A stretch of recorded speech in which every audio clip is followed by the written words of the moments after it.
Hi, welcome to this video tutorial for Tetriq.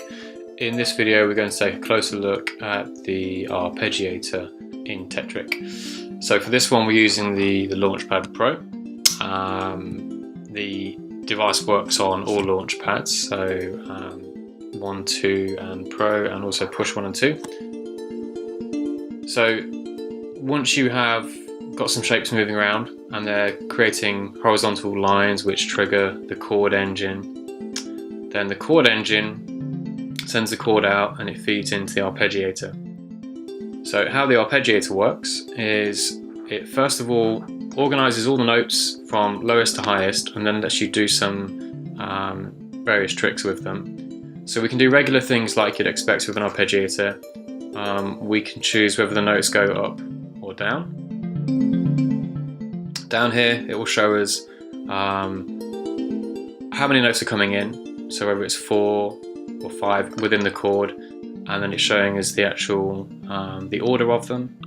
So we choose up and down or random.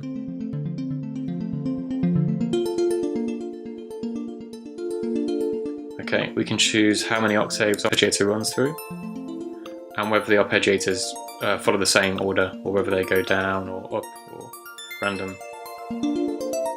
So you can create some nice variations with this.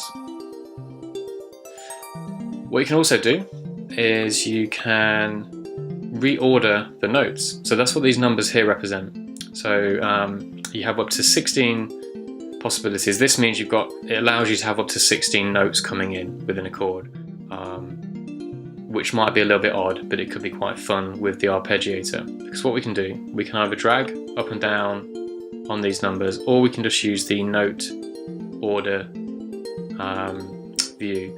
And what this will do, it was let us say, well, let's take the third note, and I actually want it, rather than being the third note in the chord, I want it to just repeat the first note. So if I did this, I would just get the first note of any chord coming in. Or I could go for like the third at this point, or I could go for the third there, and the second here.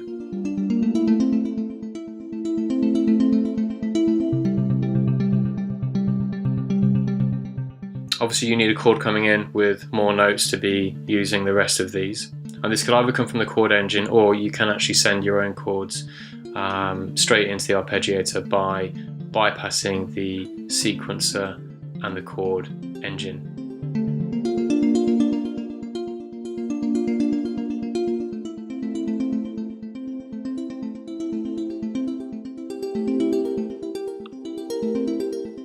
Okay, the key then to the power of the arpeggiator is the velocity sequencer.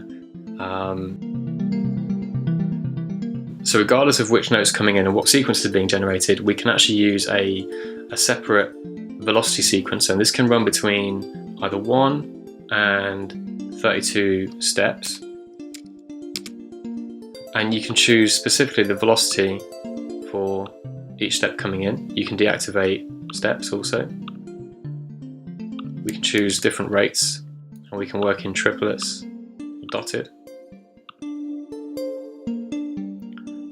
A nice feature to use to control all of the velocities at once is a dynamics control here. So we can set a threshold, and then if we use this slider here, if we go positive, anything above the threshold, the velocity will be increased, and anything below will be decreased. But we can also invert that as well.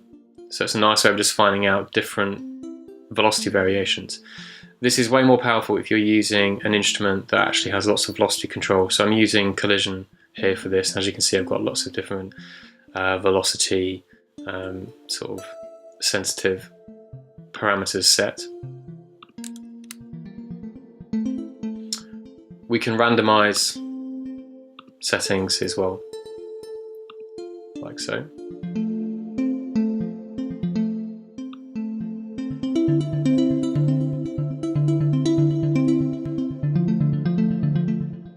We can choose to reverse the velocity sequencer, and we can choose whether it will reset every time a new chord comes into the arpeggiator. We can also turn the velocity sequencer off, which means it just uses the velocity that's being generated by the chord.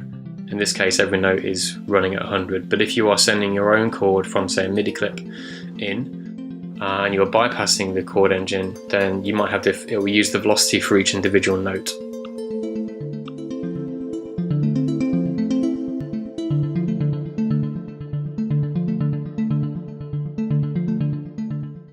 Again, you can send MIDI into the ARP, and even though the arpeggiator is running, if you're using note mode on a control surface,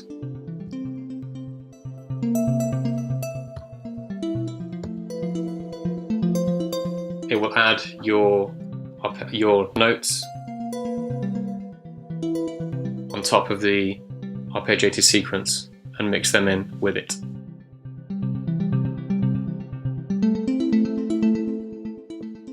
If you're using Launchpad or Push, then you may want to use this to control the arpeggiator. On Launchpad, simply press User again, and the layout changes. This is now controlling the arpeggiator.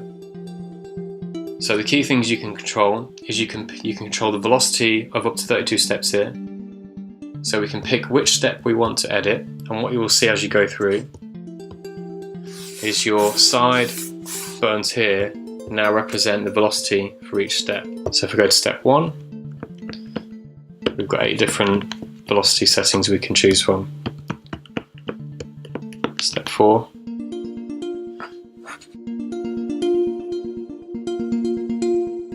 User and User 2. On Launchpad 1 and 2 it's Shift. On Launchpad Pro we can just use the Shift button. Holding this down lets us mute specific steps.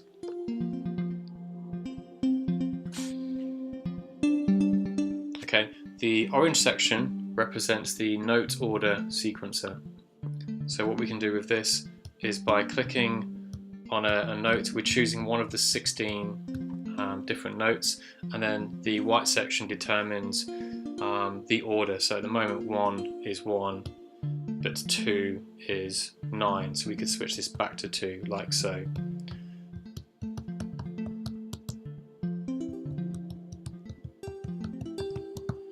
So we could do that. So it's a quick way of just changing the sequence with your controller. And you can switch between the 2 modes easily. For Launchpad Pro, the bottom buttons still behave as usual, and you can switch between your different modes. If you want to use User 2 mode, then just turn off the control surface control there. The device will still run, but you're not using your control surface.